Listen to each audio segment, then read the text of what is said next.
You are now listening to the Invited Podcast with Cedric Harris and Tia McLean. You've officially been invited.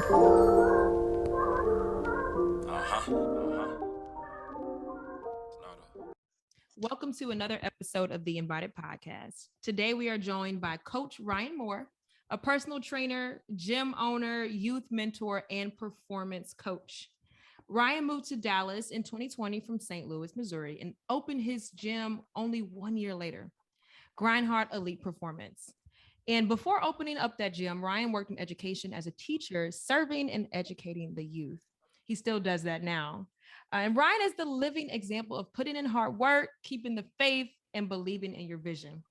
So I went to middle school with Ryan, and then I literally just didn't know where life had taken him and vice versa. So it's so cool to see all that you've done, all of the accomplishments that you've made.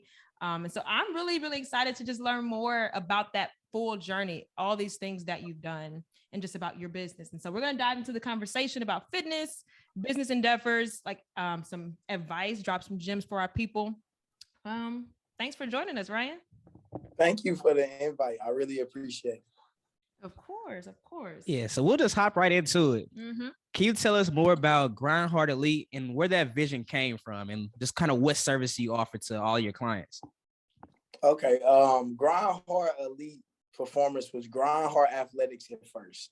It started in 2018 in St. Louis, Missouri. The first thing we did, we threw a kids camp at Ferguson Recreational Center. We threw it for 5 weeks. 5 weeks, and we charged $30. Okay. So we did $5 per kid per week. The biggest goal in it was to impact the youth in a major way. The first 2 weeks we sold out, and then it started to do all right numbers, but we just wasn't selling out. The vision at the beginning, like I said, was to impact the youth. That's what it started as. I'm very big on giving back. I'm very big on, you reap what you sow. And I just look at our youth in a major way. Like, they need me. They need me. God called me for them. And I also believe, we're staying here to make things better than we left them. And if I can inspire the youth to do anything good, I did my job. So that's where it started. From there, it was never a full-time thing. Like Tia said at the beginning, I was a full-time teacher. I was in education right out of college. I got into teaching. I coached college football for about 2 or 3 years. Then I got right into high school where I was a teacher. So I never could run it full-time. So I just put in hours after school, after practice, just nonstop. And I just kept telling myself, I want to do this more. Like, I want to impact more people. I want more opportunity. And it was looking at a job as, I'm getting that same opportunity, but it's just under their guidelines. Yeah. So that was my substitute. My substitute was to teach, and to get in as many kids' life as possible. So every year, I actually went to another school. I was a substitute teacher at Clayton High School. I was a coach at Clayton High School. I also taught at Roosevelt High School and Crawley High School out in Texas. So I went to 3 high schools and 3 colleges in a matter of 3 years. It was a roller coaster. Yes, It was a roller coaster. So every time I got close with these kids, another job would call or some other opportunity, and I felt there was God's plan for me to go at them times. So I just said, let me impact as many people as possible while I'm on this earth. And that's what I did. So that's what it started as. I moved to Texas in 2020, August, and I was a full-time special education teacher and a football and a basketball coach. Texas football is different. Yeah. Texas sports is different. So the demand got higher. It got really higher. It got to the point where, it was a COVID year. And we had to bring our kids in early so they could get back home and get online for teaching, for school. So we was practicing at 6 a.m. in the morning, 15-year-olds. And you could see, everybody just wasn't in it. That age of 15, like you start smelling yourself, like you don't want to do things. Like it was crazy. So I was going through that. And it was my first year in Texas. I was adapting to the society. I was adapting to driving 30 minutes to work every day. And it was a lot. It was a lot. In that same year, I'm big and I'm very personal with my kids. COVID didn't allow me to do that. It was a mass. I was teaching online. I was teaching in person at the same time. I didn't build those personal relationships that I wanted to build. So I looked at it and I said, it might be my time to leave education. It's my time to branch off and do it under my guidelines. Yes. So that's what it came down to. Ultimately, the opportunity and the goal was always that. I just didn't know it was going to happen that fast. I dealt with about 2 deaths in my family that was really, really hard for me to take in the last year. And when I dealt with them, I started to realize, like, time was never like calculated, and death was always present. Yeah. And those 2 people was very, very close to me. So I said, what, there's no regrets, there's no excuses. This is my one life and I'm gonna live it. Yeah. So from in April, I knew that, right? I seen you guys at the boot camp. I told you it was coming. I told you it was going to be big. And ultimately, I kind of manifested it. But I really think it was the other people that was praying for me about this vision. All the people that I had trained before, all the kids that I had trained, like everybody was on this board with this vision. Every time I left, I would tell them, like, this is the ultimate goal. And the ultimate goal still to this day is not completely finished. Grindheart has just begun. The future plans are really, really big. It involves charter buses. It involves single family rates. It involves financial literacy. It involves building a community, building a village, ultimately through Grindhard. But like I said, it's just the beginning. So it's been a whirlwind, but to say the least, I'm very blessed. I'm very blessed. Yeah, we could definitely see the blessings right in front of our eyes. Just like you said, we saw the boot camp at a high school Saturday mornings, and now you have your own gym. So in addition to the boot camps, what other type of services can people get from you? What do you specialize in? So I do personal training. I also do another side of personal training where it's weight loss specific. Okay. I teach performance classes. So I do speed, agility, and strength and conditioning for all ages, college, all the way up to pro, all the way down from youth, all the way to college.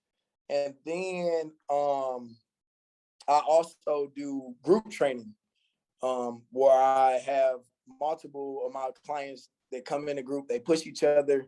It's kind of a boot camp setting, but the focus is a group, and it's very motivational. Like you'll see another client look at another one and they'll be like, oh, I gotta push myself. Like, so it's kind of better. I kind of like it because just naturally we're competitors. You know what I mean? So it's better doing things as a team. It's better to compete. I think that's a lifestyle trait. I think it's something that every human should have.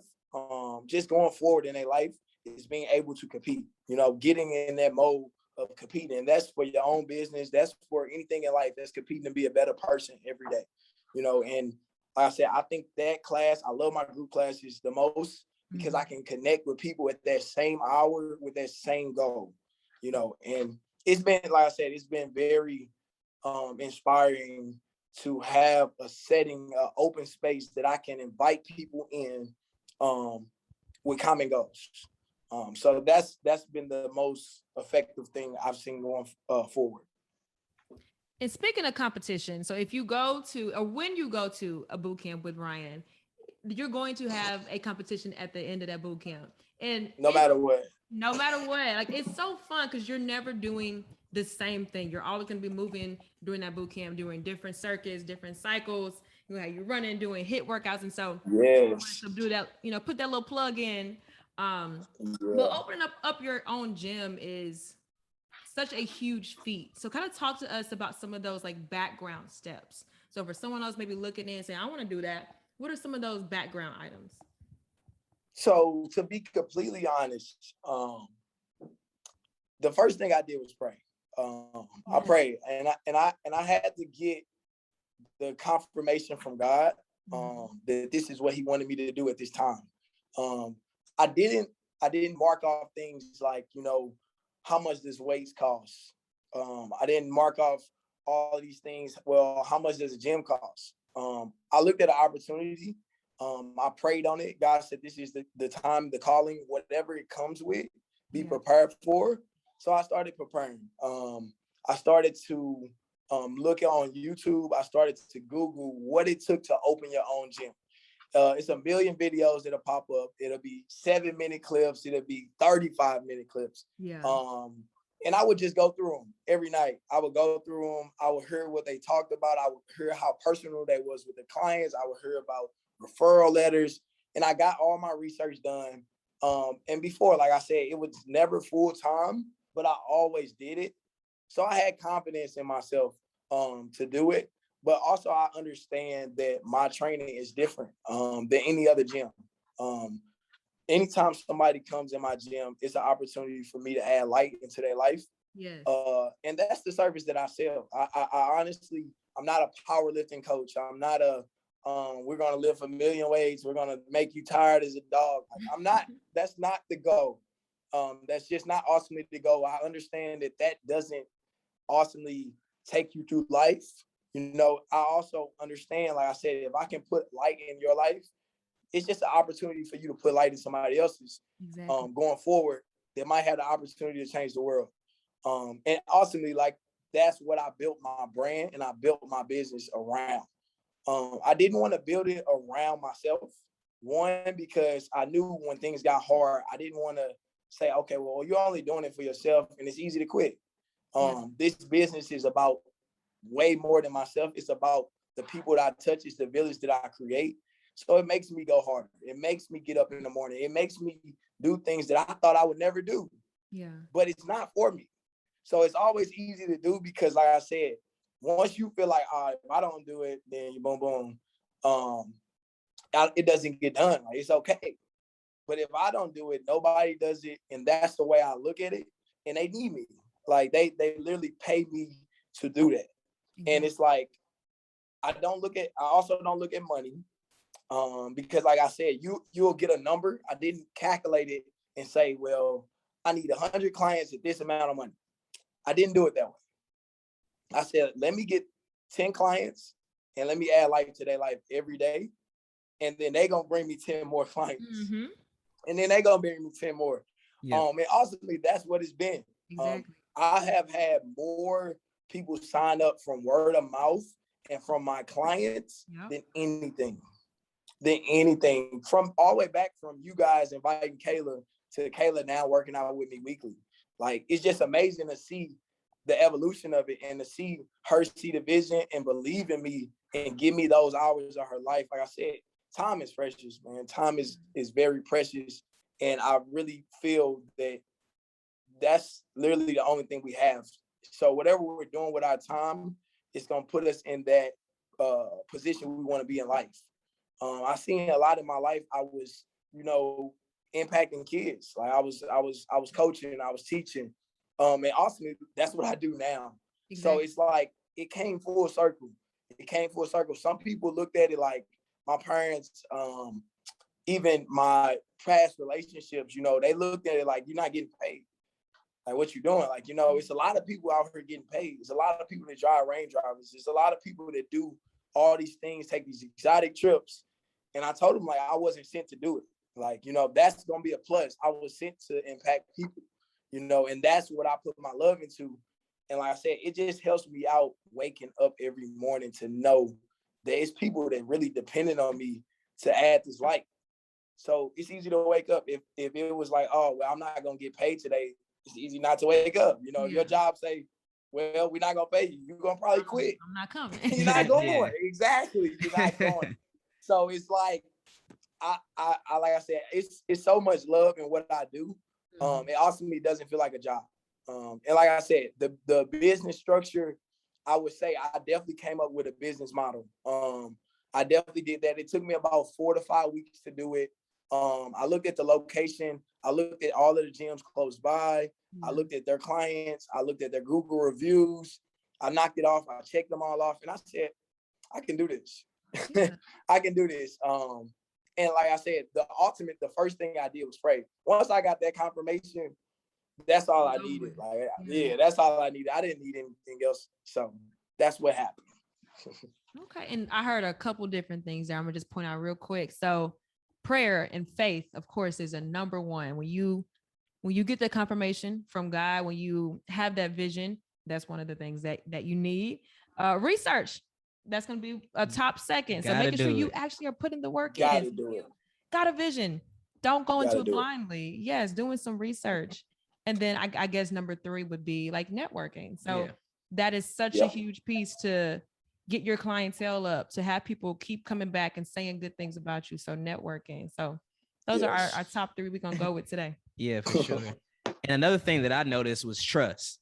Like it's way easier for someone to want to come back to you, want to tell their friend about you if they trust you, right? Yeah. And so with that, like, can you tell us a little bit about your background? Like, why should people trust you? What's your like background in fitness? I also know you're an athlete as well. So can you tell us a little bit about your playing career as well? Yes. So I originally started playing in St. Louis, Missouri. I started playing football when I was 5 years old, man. It's been crazy. I took from 5 to 24, I took 1 year off. Wow. So it's like, I like live football. Like it was at one point in my life, I was telling myself, I want to be buried on a football field. That's how much I had loved it. Like it was crazy, like to think about it now and to think about what I said, you know, and I really put my heart into it. As Tia would know, growing up, like I was kind of very small. Like I was a little person. Like I remember me and her joning, going back and forth in class. Like, yeah, all the time. Like this was like a daily thing between me and her. But like I kind of had that short man syndrome. But football, like everybody underestimated me. Just because my size. But my heart, it was in it. It was in it from day one. When I was 5 years old, I seen a sport that I could make an impact in, even if I was small, but nobody expected me to do that. So I went on throughout high school. I went to Lutheran North. I went to DeSmet first, and then I went to Lutheran North. I graduated. I went on to play at Missouri Western my freshman year, Division II. My brother passed away 8 days in the camp, and it was heartbreaking. Yeah. I was 5.5 hours away from home. So I ended up transferring to Southeast Missouri State, which is about an hour and 15, hour and 30 from St. Louis. Right after that year. So I redshirted my freshman year. I went into college and I transferred D2 to D1. Okay. So they got to sit out a year. Yep. But you can practice. So I practiced. I sat out. I went to SEMO as a preferred walk-up. So I got rid of my full ride scholarship to a D2 college that was 5.5 hours away because of the death of my brother. I took that leap of faith. I said, it's about being closer to home. It wasn't about playing D1 or D2.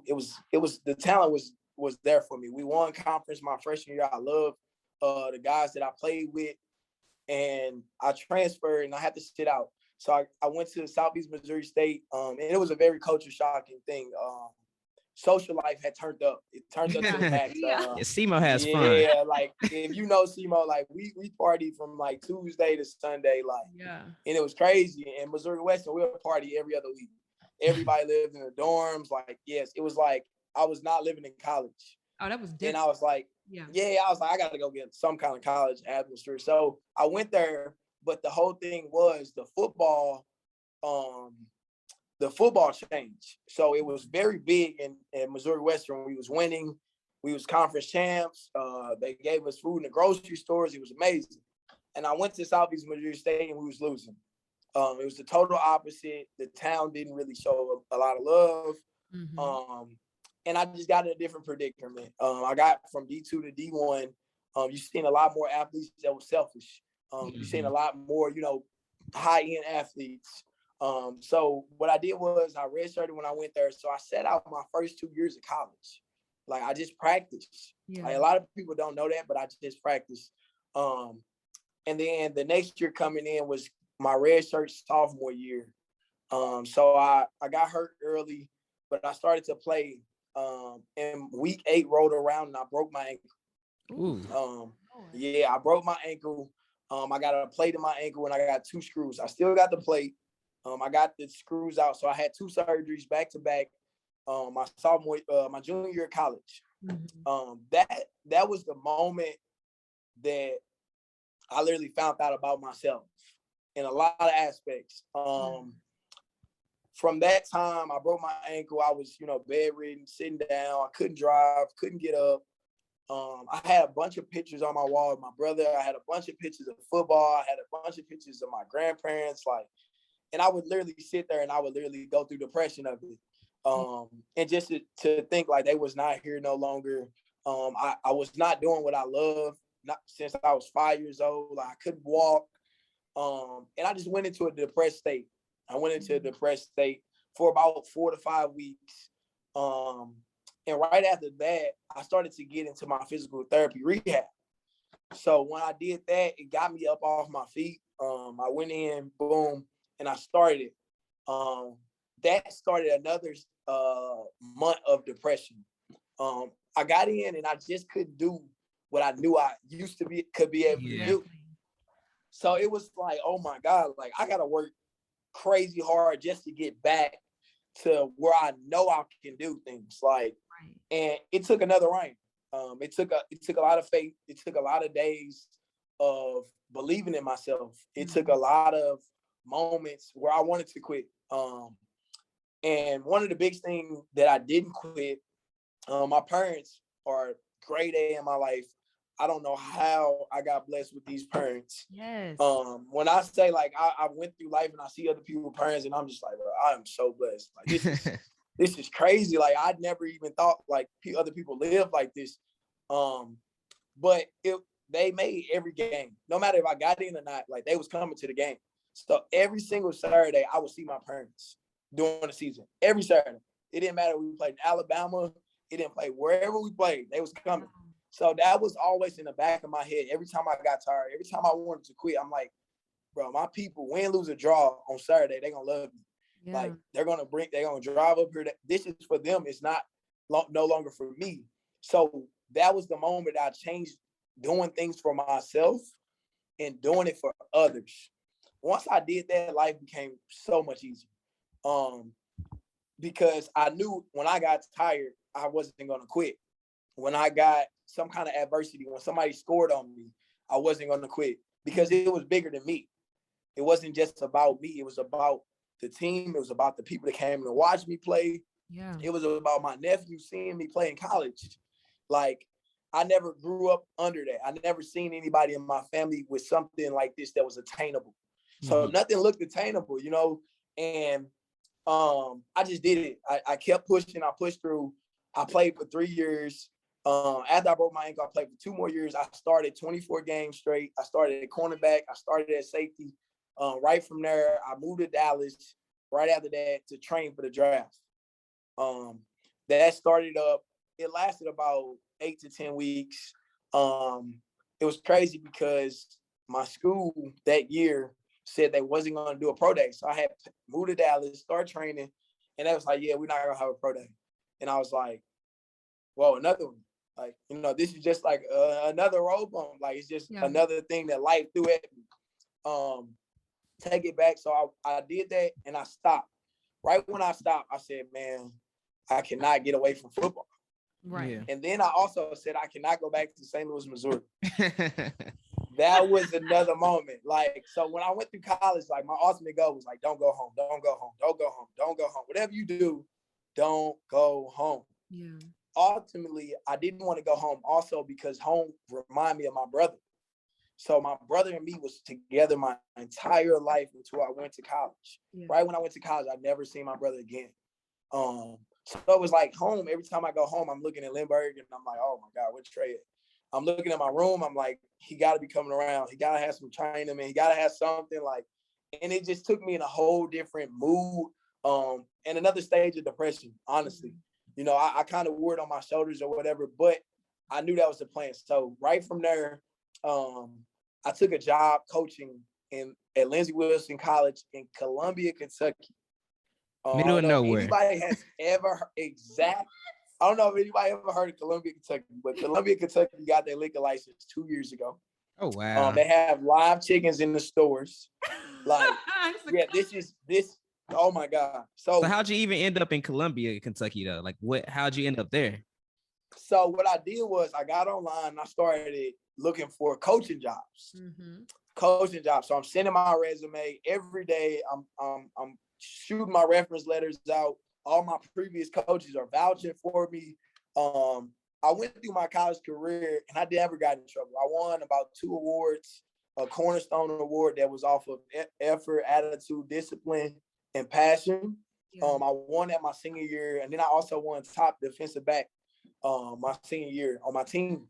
So I had a lot of, accolades and a lot of references that held weight. So I took my first job in Columbia, Kentucky. A lot of people don't know this. The job paid $500 a month. It came with free housing, but it was $500 a month. Yeah. It was another day that I really sat there and asked God, like, is this it? Like, do you want me to do this right now? Is this the time that I need to go to Kentucky and impact these kids' lives? And he was like, yeah, like, don't look at the ticket. Don't look at the number. Like, you can do it. So I did it.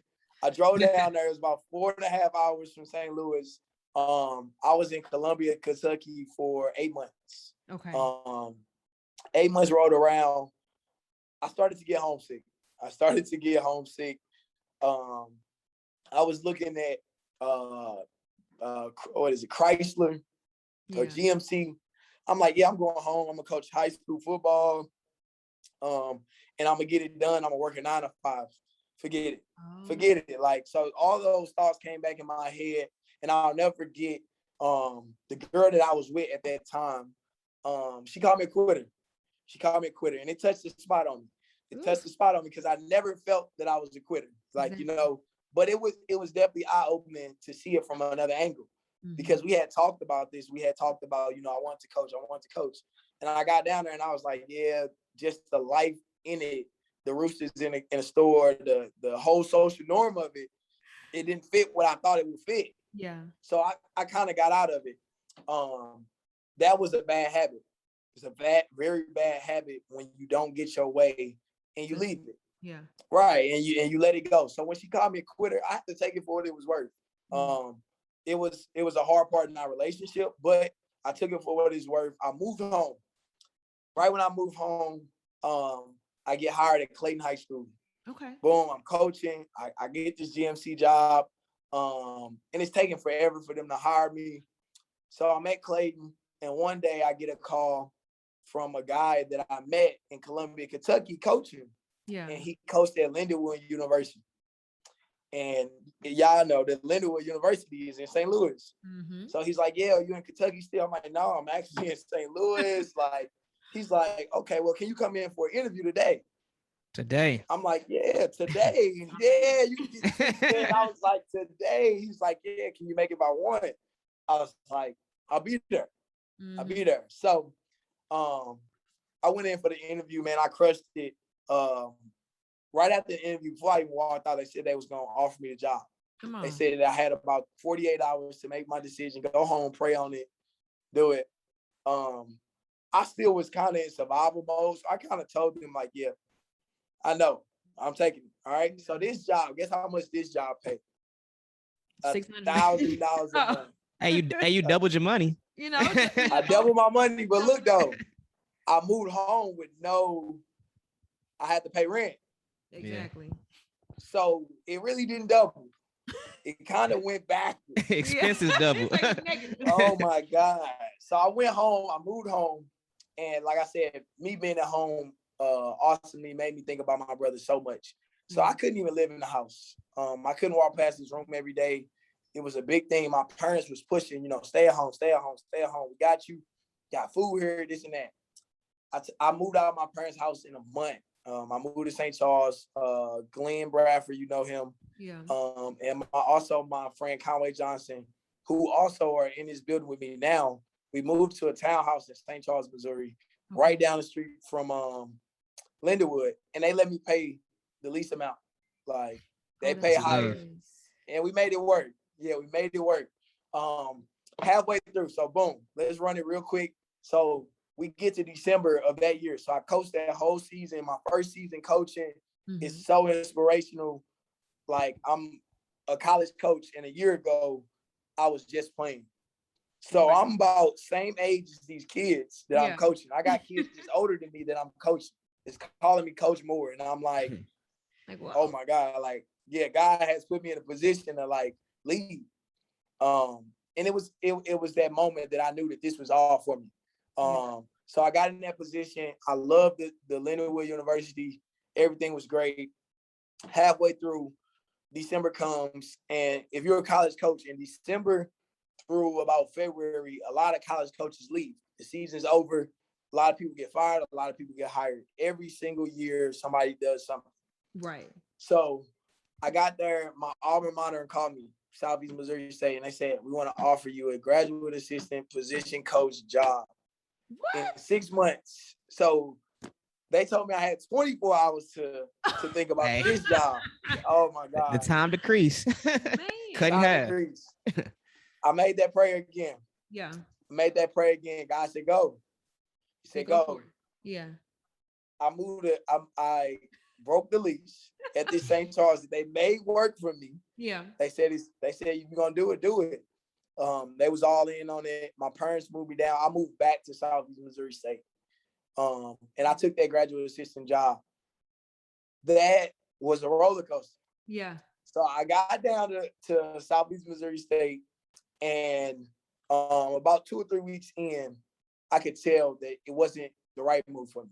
I knew it. I started to feel my mornings and my nights, it started to feel like I was forcing it. Like I wasn't enjoying it. Okay. What was different about your role there versus like the other positions that you had that you actually like? So there I was a graduate assistant. The other 2 jobs that I had before, I was a full-time coach. Gotcha. Right. So my respect level kind of went down, like a lot. The kids respected me because they knew I played ball. Yeah. And they had just played with me. So they kind of respected me, but they kind of also knew me on another side of it.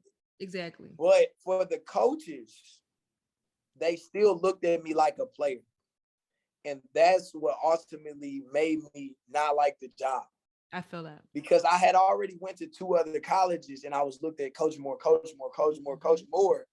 I had got back around another staff that had actually coached me. Yeah. And they still was looking at me as that's that player. And I also was still looking at them as that's that coach. It was times where, you know, a coach would be like, go get me some coffee. And I would get up and do it with no hesitation. One, because I still was in mode. Yes, sir, no, sir mode. 2, I just felt that that's what I was supposed to do. But what I also knew, like, at the other schools, no other coaches made me do that. Exactly. So the other coaches like, man, let him go get his own coffee. So they was just really trying to push me to see how far I would go and how far they could get away with things. So it became like, this is not longer, you know, something I love doing. This feels like a real job. Exactly. And it was like, I'm in corporate America, and I ran for corporate America since I've known of corporate America. Yeah. So I was like, no. One day came, 3rd or 4th week there, we having a recruiting event, and the clicker to the PowerPoint goes out. Coach, he asked me, like, you know, can you fix it? This is in front of parents. This is in front of kids that might come to this school. Yeah. So I'm like, I have no idea. This is week 3. Like, I've never touched the clicker. Exactly. Never could fix it. Like, so he's like, all right, boom. He gets somebody else to do it. The parents walk out. They leave. And excuse my language, but he says, do not ever in your effing life let that happen again.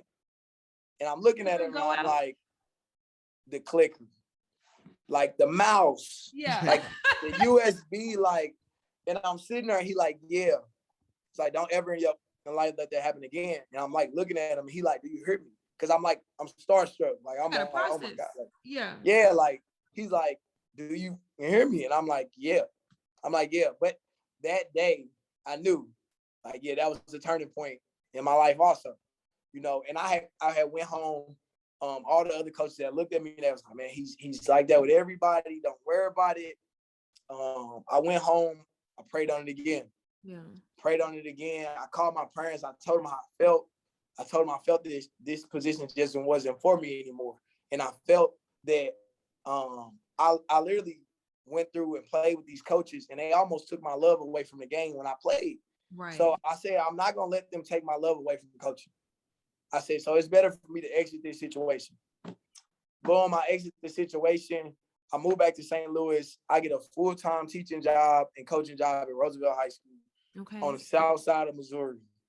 To go back to that, fast forward, we're in St. Louis.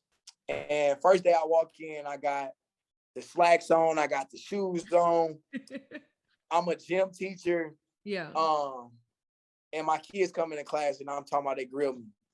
Like, oh my God, they grill me. Like, they turn me up. Like, every joke you can think of, they saying it. And I'm sitting there like, what can you do? What did I just do? What did I just get into? Like, what is this? Like, and it's like, okay, we went to, Hazelwood School District, and I went to private schools for high school. So that was never my norm, you know. So I go through this school. That was the last day I wore slacks. That was the last day I wore shoes. They couldn't get me again. But it also put me in another light of life. Yeah. I was down and I was teaching there, and these kids go through metal detectors every day. They turn their phone in every day. Yeah. They can't come to school with bottles open. It could be alcohol in the bottle. They have to buy snacks from Quick Trip every single day. And I'm looking at people live a totally different life. And I know 20 minutes from here is Hazelwood Central and other schools, and kids are living a whole nother life. They're giving up their phone their entire day. Yeah. So it just started to go through my head like, yes, God put me here to serve. Like, God did this on purpose. He wanted me to be in this atmosphere. He wanted me to be in this light and to add light into these kids' life. So then it turned back into what's important. What am I actually putting into these people? Like, is it all about what they can do for me on the football field? Is it about how fast they can run? Or is it about them being the best person they possibly can be and me helping them be that? And that's what it turned into, man. It was crazy. I grew close to all my kids, and they love Coach Moore. Yeah. Coach Moore was real. Coach Moore was raw. Coach Moore was a person in the school that really kind of didn't go the normal school route. Right. I would ask my kids, how much of an hour of your life is worth, and they're running, in the city of St. Louis, it's like, yeah, $8 a word. And I'm sitting there like, no. Like, they're like, well, if I work 8 hours a day and they doing the math, like, I can buy J's, I can boom, boom. And I'm like, okay. I'm like, well, let's just say $100 of your life, 100 hours. Let's just put it there. And I was explaining to them that you cannot put a price on an hour of your life, but in society, it makes us. Yeah. And, in school, you don't hear this. You never hear this. Like, they go job, college, trade. You got to survive. You got to eat. But I just wanted them to understand that. And I did that in every high school that I taught in. That was the outlying question, what is an hour of your life worth? And when people look at it that way, and they look at it as, it's never a price ticket on life. Because if you say, all right, I'm worth $100 an hour, like, that's it. Like, you can't even buy one shoe with $100.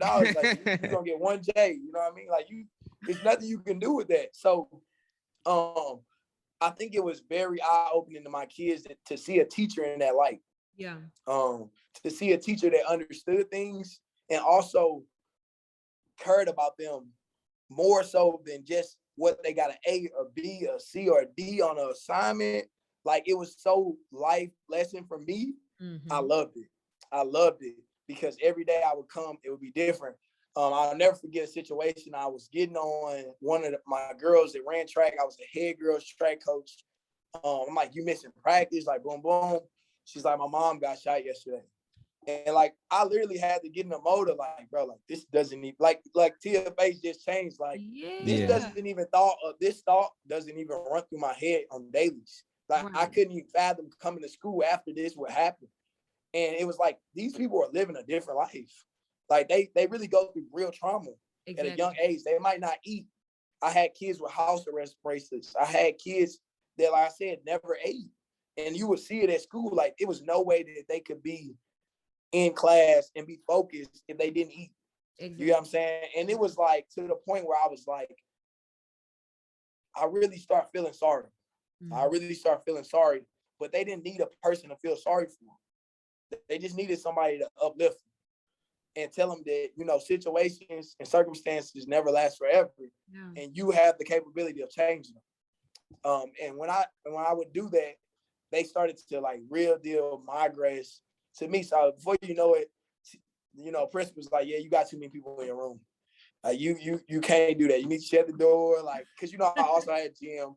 So I'm coming in, boom. I know they might like, coach, you got snacks today. Like you got something. So it became something bigger than teaching for me. Before you knew it though, life kept throwing these curveballs. 6 months later, Lindenwood University calls me back. And they say, you know, we never wanted you to leave. We want to offer you a job again. What Ryan do? Ryan took a $16,000 pay cut, and he went back to Lindenwood University. Yes. So what influenced that decision though? Like what made you feel like drawn to back to Lindenwood? So when I was coaching, you know, the goal was college coaching. Yeah. That was my first high school that I had been in. This was another opportunity to get back to college coaching. Back to college. So that was the only deciding factor for my career purposes, was to take this job again. It did make sense financially. I had bought a new car. I had more expenses than the first time that I went back. So it didn't make any of that sense. I had told the coach going back in, I was like, you know, whatever little extra work I can do, I need to make some extra money. I got more expenses. She's like, you know, we're going to make it work. We're going to make it work. So I did it. Took it in, boom, boom. I get through. I stayed there 7 months. December rolls back around, and these expenses are killing me. Like he said he was gonna make it work. I still was making about $1,000 a month, and I was telling him, I'm like, you know, I have to get more money. I have to get more money. By this time, I'm 3 years out of college. Yeah, I haven't made $20,000 yet, and it's like crazy. Like my parents are looking at me crazy. My friends are looking at me crazy. And I'm like, okay, I gotta do something. So I get done with that. December rolls around, I go back to Roosevelt High School. So I go back to Roosevelt High School. They said, we love you, want to give you a job back. Okay. Nothing's changed, let's do it. I jump back in it. Right when I jump back in it, I'm a head girls track coach again. I finished that semester, and I tell myself I'm gonna do 1 full year at Roosevelt High School. They need me. Yeah. Like these kids this was the most effective I felt in any of my jobs. I felt that I was more needed here. So I said, I'm gonna do it. So that year rolled back around. I actually went through a football season. So I'm going through the football season, right? Yeah. And the guy, my mentor, who is the head coach, who has brought me back twice, and I've left twice, and he's brought me back each time believing in me. Yeah. He gets fired. Mid-season. St. Louis Public Schools fire him. Yeah. I ultimately go to co-interim head coach of the team. It comes down, I think he got fired in like early October. So we got to finish out the season. Right. We end up in winning districts. Let me tell you just a quick summary about him. He's my mentor. Yeah. This is one of the most inspirational people I've ever met in my entire life. When he got kicked out that school, you can Google it. The school the next day marched down, I think it was 16 blocks to the board for him getting kicked out of school with signs to say, bring him back. Yeah. He had really touched every single kid in this building. It wasn't about sports. It wasn't about any of that. Like, he really put light into every kid in this building. And he kept bringing me in to do the same. And we grew close. We grew really close. When he got fired, I was like, oh my God. Like, this is the role that I got to play now. Right. Like, this is what I got to do now. Like, I got to go and like he did this on purpose. And I had left him. I kept leaving him. And then right when I went to go stay, he got fired. That's crazy. And it was crazy. So I was like, God, it's another one. It's another one. You need me. Like, I get it. Like, I got you. Boom. Yeah. I finished out the season. We win districts. The kids are arraying around him. He's crying. He's emotional. And in that process of him getting kicked out of school, I hated how it went. It just didn't go how I wanted it. They bashed him. They ran him through the mud. And until like news coverage got on it and brought light, and the kids would get their own testimony from the subject. And then he was portrayed in another light. Yeah. You know, but by that time I was done with the situation. I had ended up stopped teaching, but I was still coaching. So I was coaching. We finished the season. I got done. That point right there, I went into a state of depression again, but a sense of loss, a sense of, you know, what was next for me in my life, right, going forward. So I said, you know, education might not be it. Yeah. Education might not be it. I've been training part-time. I've been coaching Little League football part-time. It's time to actually get onto the training and get another job. Nobody really knows this unless you really know me. I took a job at Delta Airlines. I took a job at Delta Airlines part-time, 29 hours a week, at $17 an hour. It came with free flights for my parents, my spouse. It came with free flights for me, no bag fee, nothing. I said, well, this opportunity will allow me to travel across the world, show my business, and also impact people in different states every day, like for free. So I was like, if I could cut the travel cost out, this would give me that light to move around the world.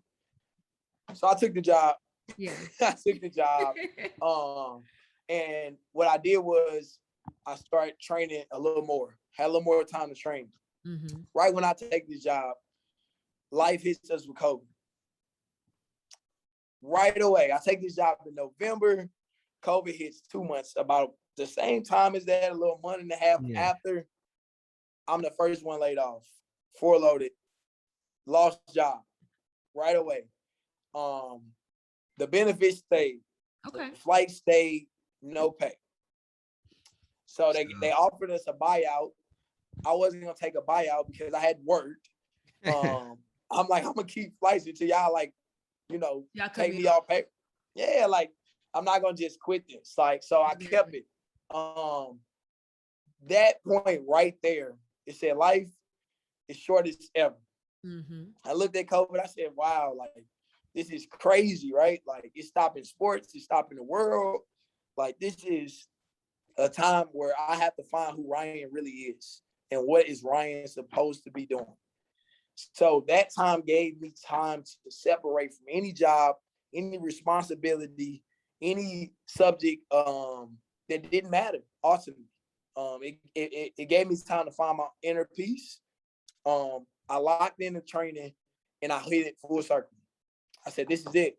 This is it. I'm going all in. So I started training people at Forest Park. I started training people at Club Fitness. I got a Planet Fitness card. I ran around to every Planet Fitness in Missouri, Southside to Ferguson to everyone. I got kicked out of gyms. You know, you can't train. Right. If you're not part of the gym. I was getting kicked out of gyms. I was training at apartment gyms. My friend has lofts downtown. I'm getting the key. I'm going up the elevator. I'm taking my clients through. Whatever it took to work, I was willing to do. I said, whatever it takes. So COVID hit, you know, all the gyms closed. Bang. I'm like, oh man, another one. What am I gonna do? Weather broke. I said, whoever go outside with me, I'm gonna give them a good price. but they gonna believe in me. Yeah. I went outside and my clients started to grow crazy. I showed St. Louis showed mad love. And every time I did a session, it felt like this is what I was supposed to do. Felt your It purpose. gave me an open space to let people be themselves and ultimately have a goal that I can push them to do. And it turned into my full-time passion. And when I did that, I was like, you know what? Grindheart was always the vision. You know, like I said, I had started this when I was teaching years ago, but it never was full-time. It was always, you know, you do it after you get off work. You do it when you got time. You do it in the summer when we don't have to teach.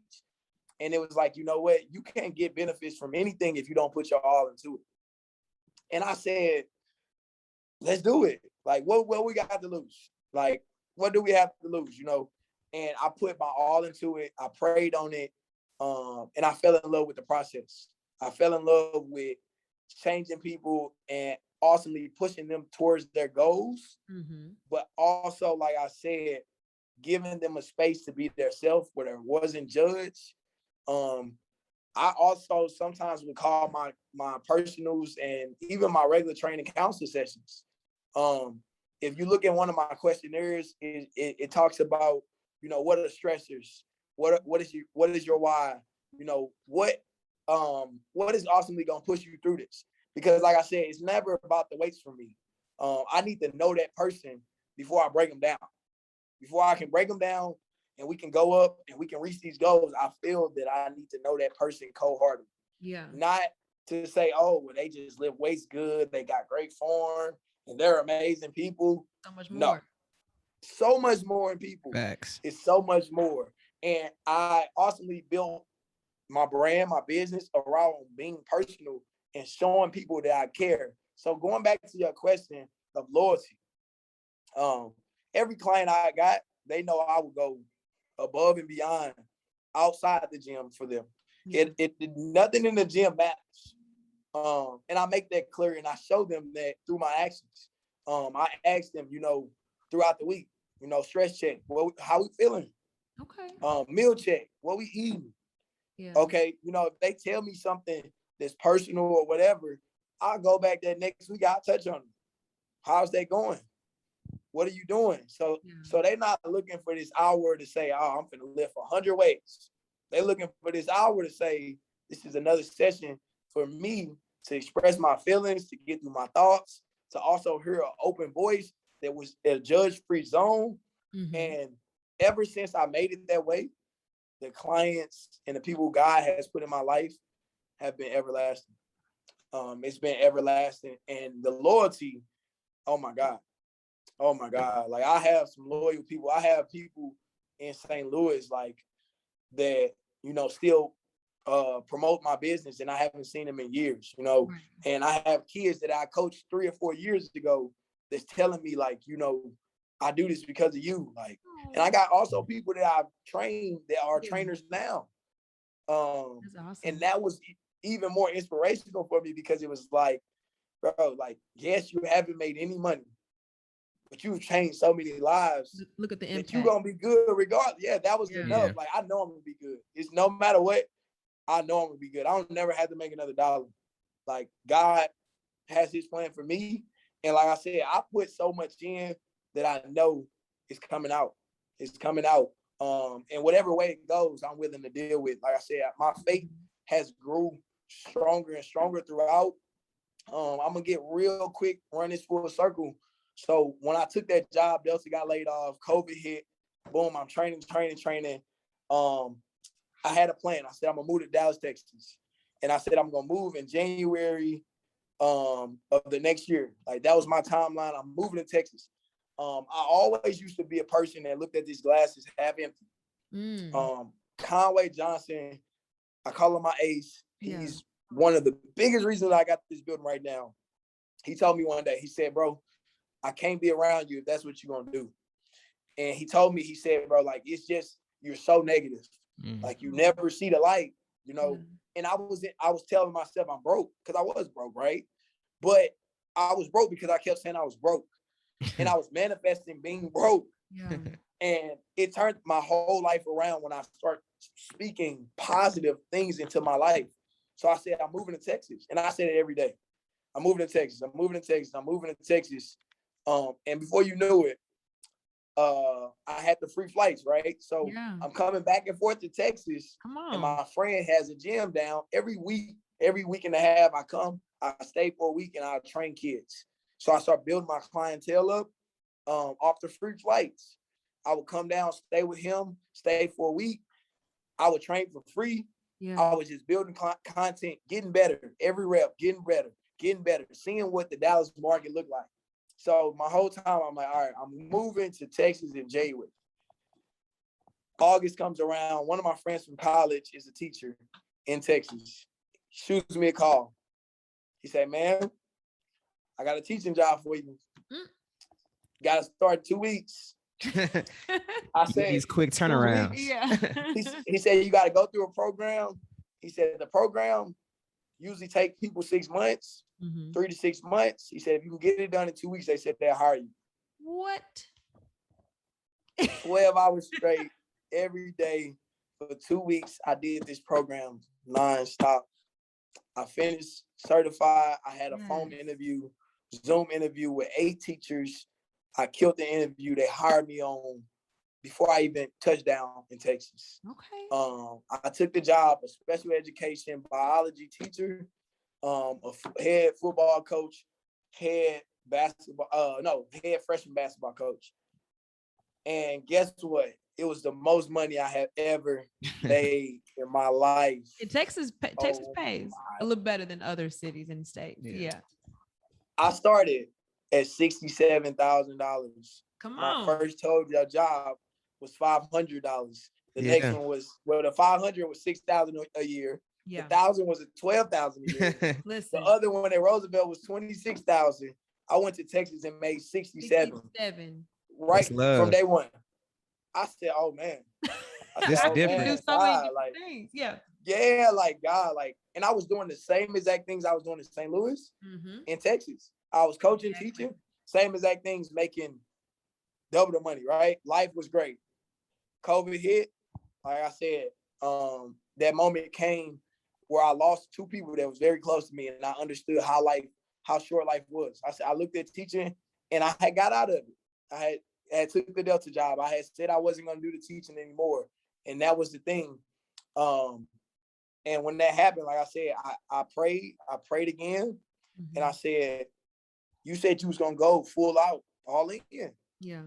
It's not going all in. It's not it. This is not it. Yes, the money made sense. Yes, the money was great. I went and bought a Dodge Charger. I had my own apartment. I was living great. Good. I said, man, but it was something missing every day. Every day I woke up, it was something missing. And it was just that space that I could create for others. It was, like I said, it was me impacting kids, but it was under others' guidelines. It was under, okay, well, you can't say this, you can't say that. You need to be this model. You need to fit this. And I said, well, life's so short. I lost my grandma, I lost my cousin. I said, it's no more about fitting in. It's about standing out. And God said, if you're gonna take this leap of faith, you gotta be willing to deal with whatever comes with it. And when I taught them and he said that, I said, well, every roller coaster, you ain't been through something you ain't got through. You made $500 a month. You didn't starve. You didn't did all this stuff. You could get through it. And it took me all the way to a full circle to me opening my business. I quit my job in April, and I opened a gym in July. And that's kind of crazy. People look at me and be like, bro, how did you do this? Right. And I would tell them, like I said, the people that I trained before, it was their prayers and it was God's plan. It was nobody else. If you look at my situation right now, there's no way that I should be in this situation, this predicament. But like I said, I kept faith. And I went on all of these roller coasters that God said that he needed me to do. And when it was time for me to create this space for me to do another mission, he opened the doors wholeheartedly. He opened the doors for me. I'm in it's July, so what we September? We're finishing up September, about to hit my 4th month of business. This is the first time I'm a full-time entrepreneur. I have no other source of income. It's incredible. It's incredible. The days get long. The days get long, but they've been long. The nights get the money doesn't always look like it's supposed to, but it's never has. So it was like I said, it was like this stage. I think God prepared me for this stage. I think all those other jobs, all those other things I went through was for a reason. He said, you know, you need to go impact inner city kids. You need to go impact Clayton kids who have this privilege. You need to know the difference. You need to know how can you get to a privileged person versus somebody that struggles income, that struggles reading, all of these forms to change. He also needed me to coach college kids. He needed me to coach high school kids. He needed me to coach youth kids. So when I could create this space, I could be available to all. To everybody. And it goes back to the loyalty. Why would you trust in me? Why would you do that? Why would, at whatever age you at, why would you bring your kids to me? And I would say, I went through the trials and tribulations of every part of this circle. Exactly.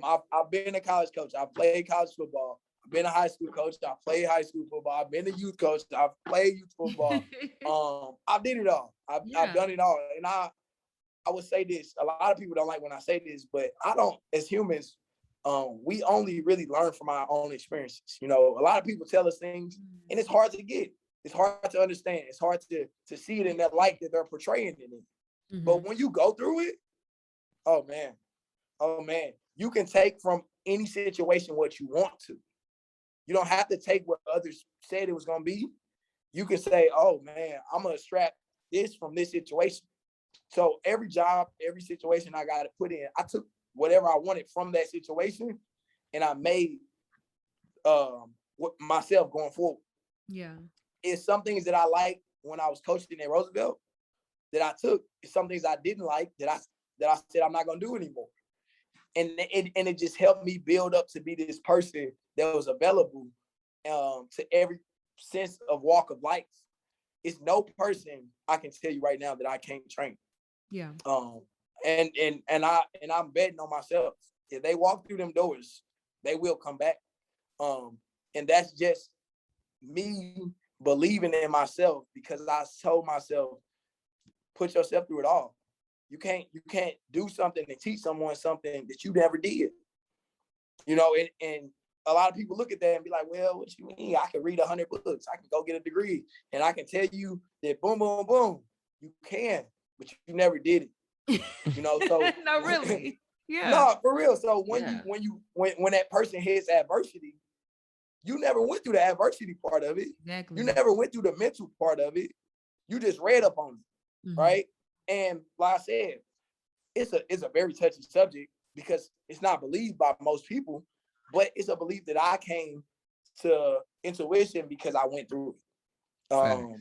And like I said, other people might have other opinions on it, and that does not make them wrong. It does not make them right. I'm so open to hearing them, and I love it because, like I said, you get to take whatever you want from it. So that's why I never judge people, because who am I to judge somebody? Who am I to judge what you went through? Who am I to judge your thoughts and your comments and your opinions about some subject that you might extract from any situation? You know what I'm saying? And people look at it, they see celebrity, they see all these people, they get on Twitter and they get them fingers. And they talk, you know what I mean?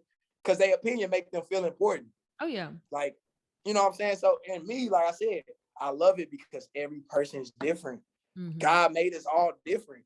And people say, oh, it's right, it's wrong. It's not. It's God. God didn't judge people. He didn't say, well, if that person did this, boom, boom. No, he took us for our sins. He took us for the person we wanted to be and everything that came with us. And I do the same for every person that comes through the door. So I love it. I love it, man. So I know I got to talking crazy. I know I talk. Yeah. No, we were right there with you because you the whole time you were giving us your life story of obstacles and growth and just life is about learning. And so I was taking it all in. So we're gonna each ask you a question. We're gonna transition into our little segment piece to wrap us up. But I think these questions, your story that you shared was a perfect segue into this. So, Yep. Ryan, Okay. biggest lesson you've learned in the last year, personally and professionally? Okay. Professionally, never stop learning. And then look at every situation as the learning situation. Do not put a dollar sign on it. Do not put a time limit on it. You know, like I said, you can extract anything from a situation. I see people, they be like, well, I didn't want to do it because they didn't give me enough money to do it.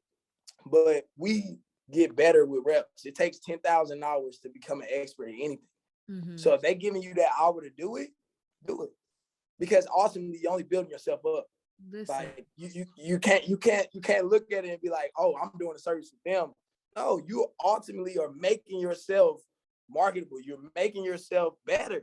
Yeah. By just simply putting yourself in the stance of, I'm gonna try, I'm a venture, and I'm not gonna put a price tag, I'm not gonna put a time limit, I'm coming.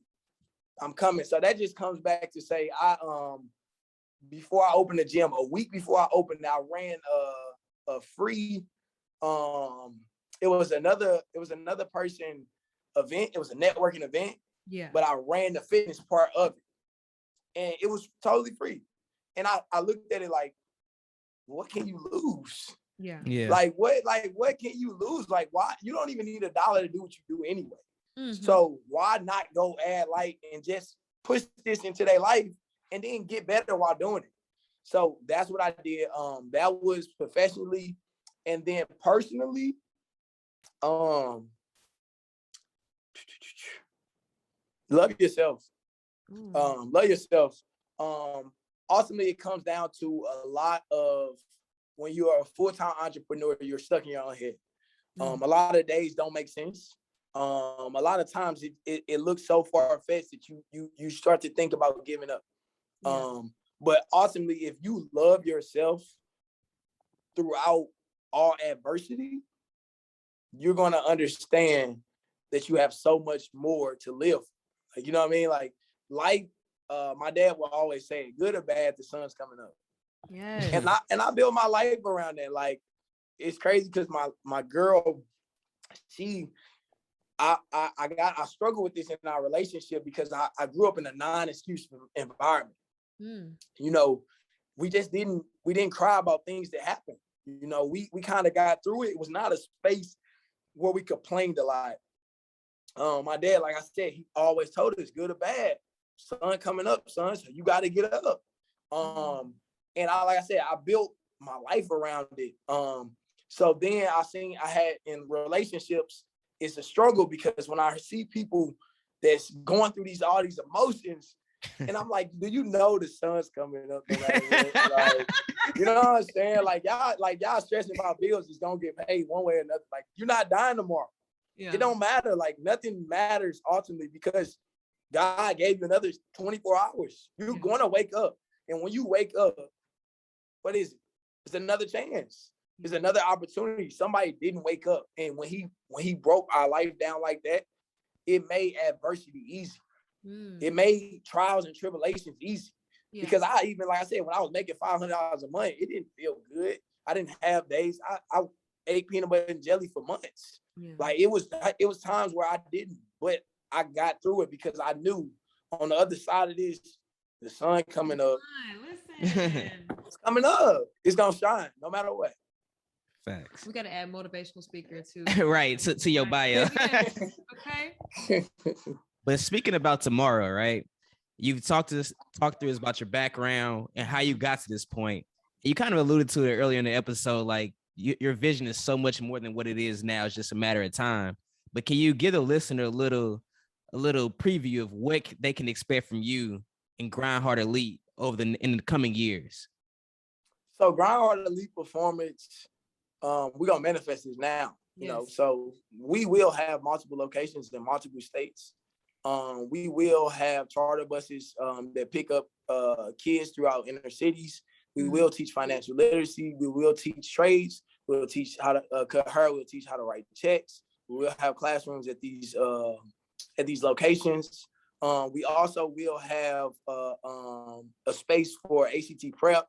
We also will give counseling. I want to bring a counseling in for mental health for all my clients, adults and all.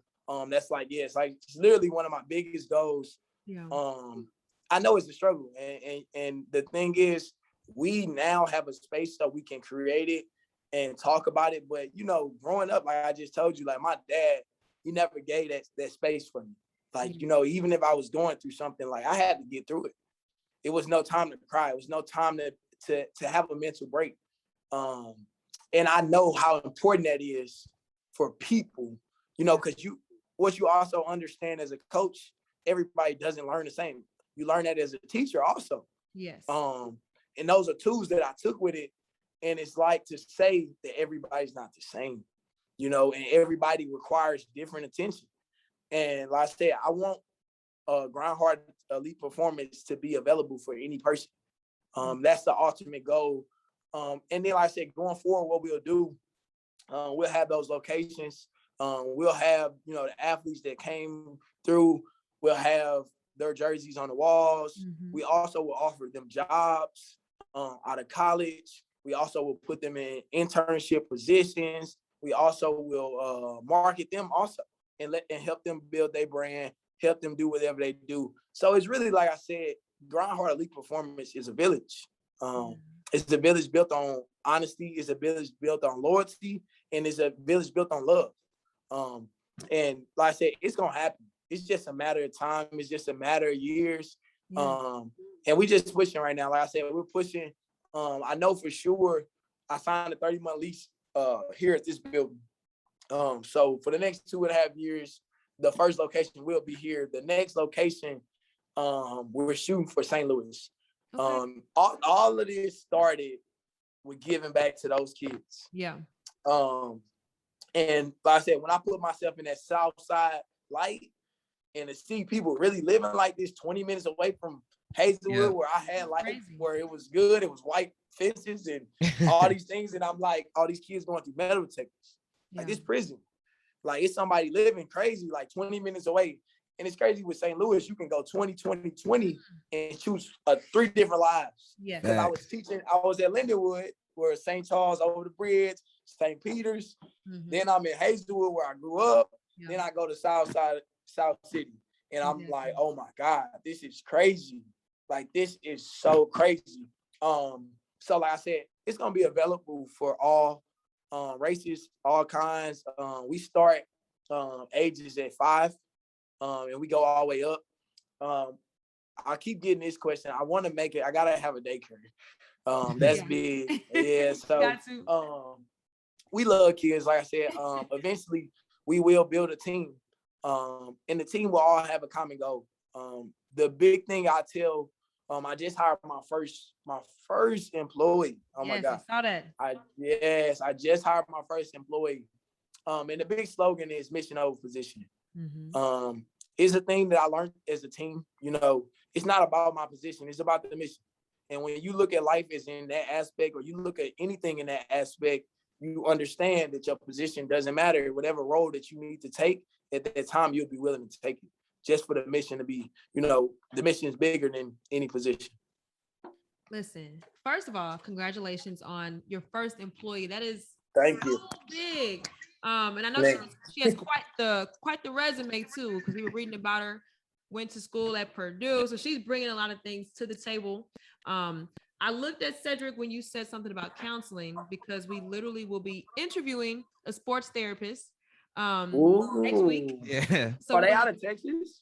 Don't tell me they're out of Texas. Are they out of Texas? They're in St. Louis. They're actually based in St. Louis right now. But like you said, you're bringing it back to the Lou anyway. So yeah, we might have to get them on Zoom calls though. You hear me? No, definitely. We're gonna have to do some. We might have to add that service faster than I thought. Because like I said, it's very big.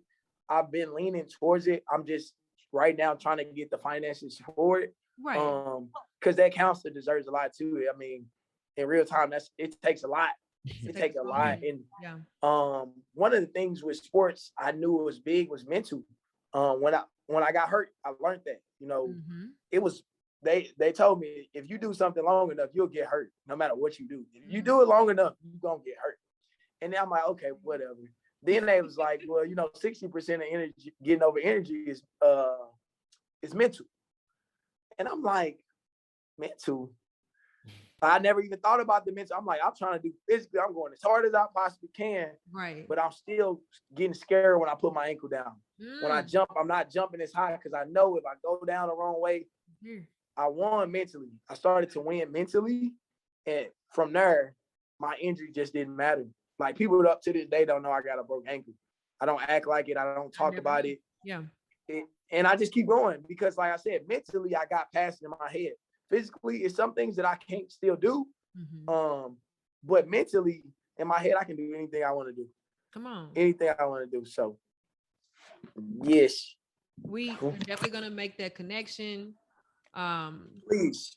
And I'll follow her when y'all post her next week. No, I'm on a page now, so I'm looking every day.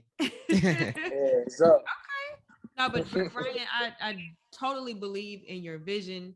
I'm really glad we had this conversation. We literally just have a few more quick questions. This is our little segment. Okay. We ask more of a personal level, super quick, like informal questions. So to start. So being an athlete, I love sports myself. So what is your Mount Rushmore of football players? Since you love football, top 4 football players that's going on your Mount Rushmore. And you love the Steelers, right? You already know it's Die Hard Steelers Nation. Troy Polamalu, first one. Okay. Troy Polamalu. If you watch Troy play, he was willing to do anything. He was jumping over the line of scrimmage. You've seen his heart go everywhere. Yeah. I seen somebody just sacrifice their body, like, for the team. Like, he really, if you look at it, like, he's like, I'm like, oh my God, like, I got to do that. Ray Lewis was a rival. So Steelers, Ravens, battle of the bands. I'm talking about hard hitting, always, never excuses, fight, Rushmore. Ray Lewis would be second. I played running back in high school. And my favorite running back at that time was LaShawn McCoy. Okay. A lot of people don't know LaShawn McCoy, but yeah, he had juice, no biscuits. You know what I mean? Yeah, he had the juice. Yeah, he was a juking machine. I loved it. I loved it. And then the other one I would probably say would probably be Charles Woodson. Charles Woodson, he's a GOAT. He's literally a GOAT. And I also, like I said, he played corner. Another position I played. If anybody know about football, like, the hardest position to play is corner. It's a lot of mental things. It's it's an island that you're on. You don't have help.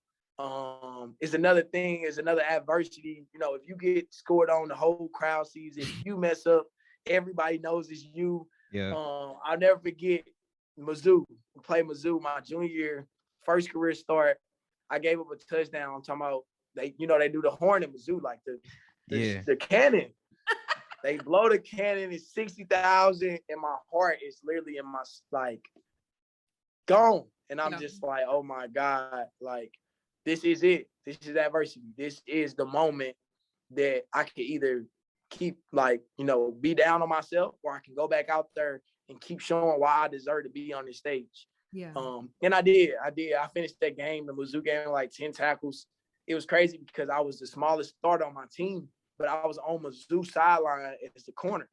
So that whole sideline, the coaches, they like, oh, you play JFL football, this they was ball. Like, they was talking. I'm like, I got to get ready for the play. Like, I can't even talk back. So, but that would be the thing. That would be definitely the thing. Okay. We're going to have to make sure we post up his top 4. Kind of moving on to our next one, sticking with the theme of fitness and sports and, like, athleticism. Our dream workout playlist. So all 3 of us are going to add to a list of 15 each. So we start with you, Ryan. Your top, you just go 1, 1, 1. So what's your first one you add to the list? Hustling Ambition by Young Jeezy. Okay. You don't even know what that sound like. Look at I know that must go. Hey, come on. Come on, off the recession. Like. What's up? Yes, you already. Yeah, it's one of them. Jeezy, I don't know. Jeezy got, we grew up on Jeezy, T.I., Lil Wayne, Gucci, they, and when I was young, Yo Gotti, those are the people that got me going. And ultimately to this day, they still do. He's not one of my favorite rappers, but if I'm working out and I hear that Hustler's Ambition, like I'm gonna go. I'm probably blackout. I ain't gonna lie to you. Okay, I'm gonna have to listen to that one. Mine is gonna be same damn time, Future. That's gonna be one. That's gonna be on my workout playlist. Okay. And mine, I do a lot of cardio, and so this got a quick beat. I just like that Surf by Young Thug. Okay. It just get me going. I just keep going and going. You know what I'm saying? Nah, for real. That's big on my clients too. The music. Yeah. Oh my goodness. Ryan, I got some prima donnas. They won't even start. Yeah, they won't even start unless it's the right song. So I call them my prima donna clients.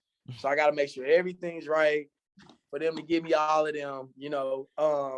And then I have some clients, they'll just shoot me playlists. I probably got about 10 to 12 playlists.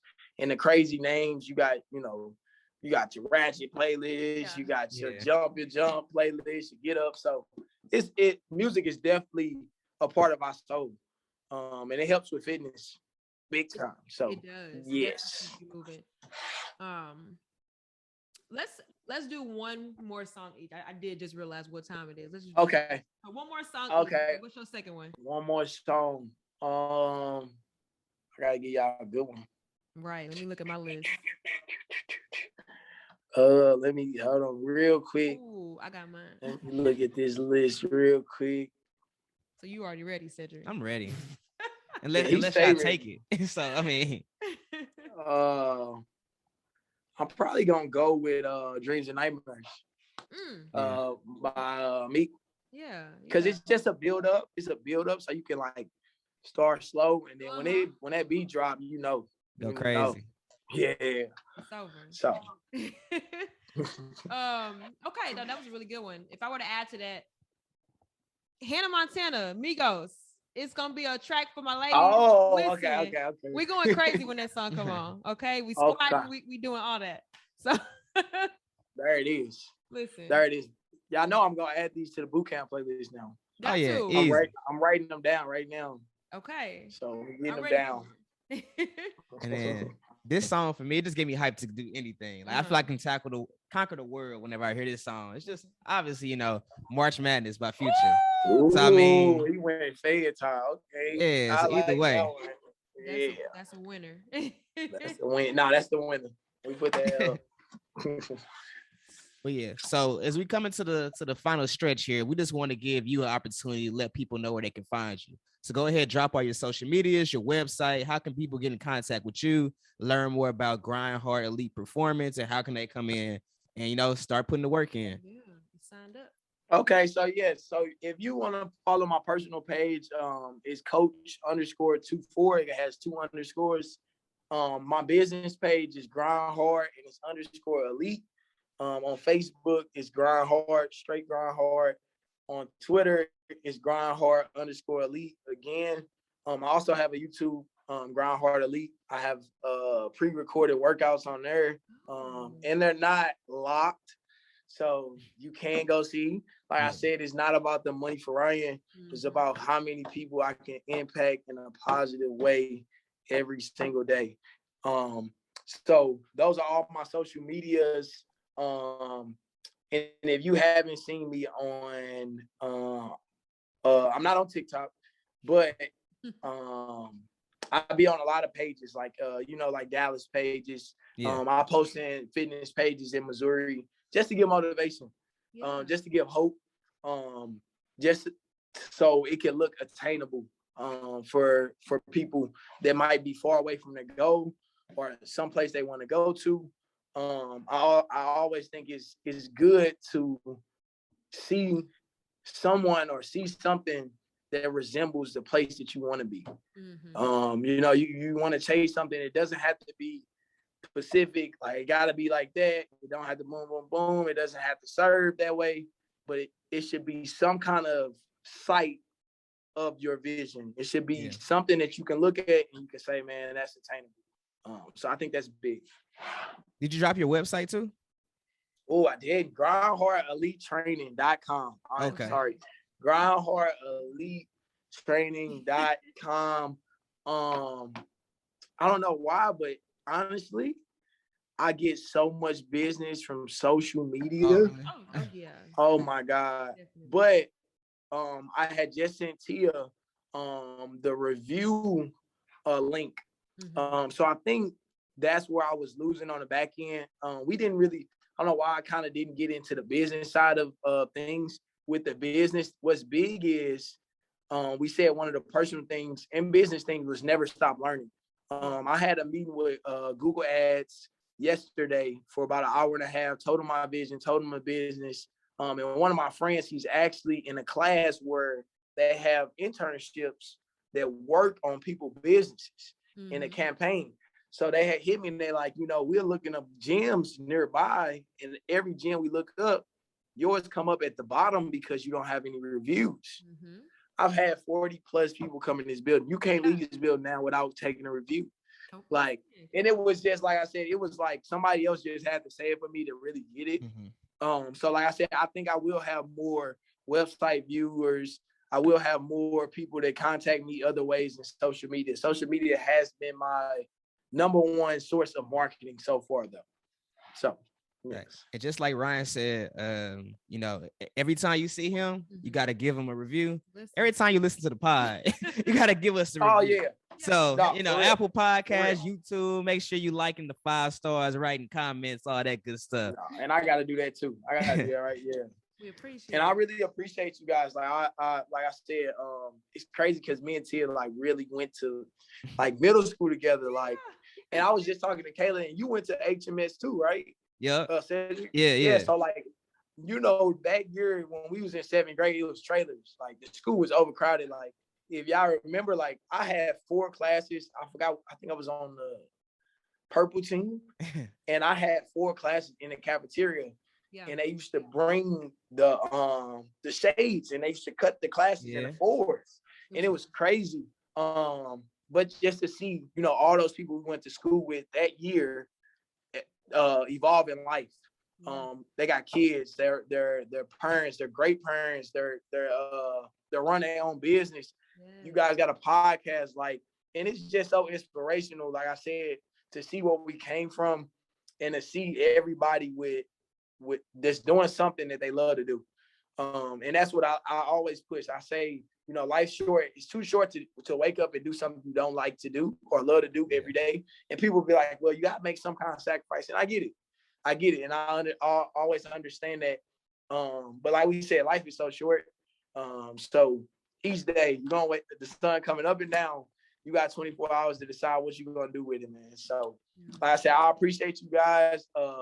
And I look forward to marketing you guys' brand, and also you guys coming back to boot camp. Yeah. Doing everything a little bit. Let me run this down. The gym is located in a building called the Hub. Yes. The Hub consists of 6 different businesses. 5 of them are St. Louis natives, own businesses. We have a marketing and branding agent by the name of Ashley Nicole. We have a realtor by the name of Conway Johnson. We have a photographer and a clothing brand by Glenn Bradford. You guys know Tough Enough. We also have a mobile car washing company and a Toro company by Gerald. We call it G Films. And then we have a Last Tech, and her name is Amanda Hyde, which she's married to the realtor. So we came all together, and we said, like, we've done everything but make money together. So why not create a space to do that? We looked at the financials. We said whatever it takes to make it happen. They did. 4 of them moved down just to be in this building. Wow. And that really gave me the confirmation, like, they believe in me.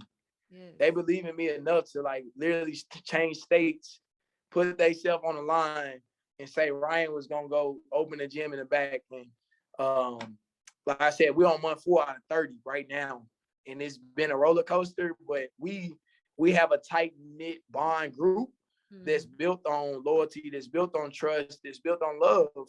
So, it's some months that it's looking shaky coming up. We all come in together. We tell each other whatever we need from each other. We market each other's business. We promote each other's business. We run specials together where you can get 2 things for 1.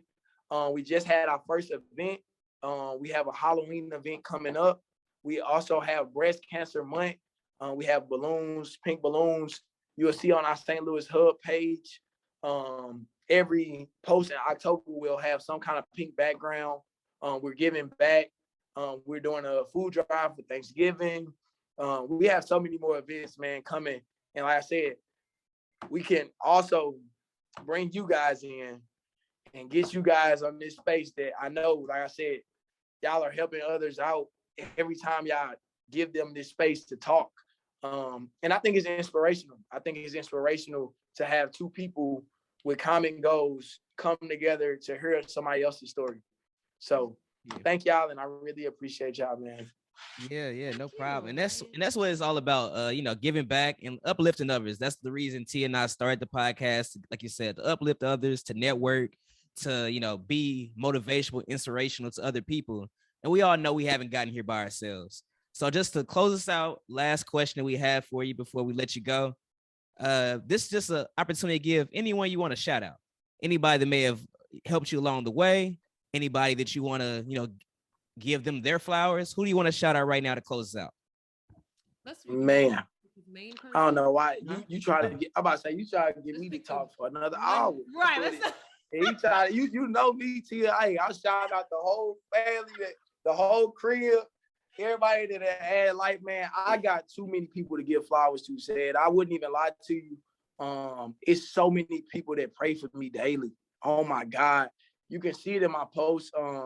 Even from Facebook, I had said something about this on my status the other day. I get more hearts than likes. And some people would look at that and be like, he's going more.